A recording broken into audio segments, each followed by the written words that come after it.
Hey, to perform the factory reset of the Pixel 8a, you can do this, for example, by using the settings. So go into the settings.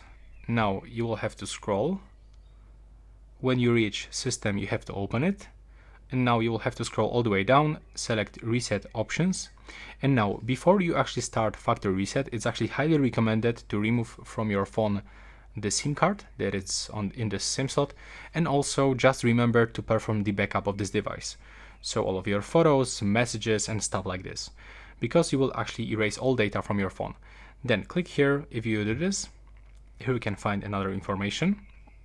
Click to erase all data, and now you will have to just input your screen lock method and wait for the process to finish. So it will take probably around 5 to even 10 minutes if you have a lot of data on your phone.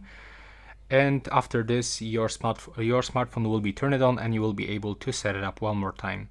And that's all for this video. Right now, please subscribe to my channel.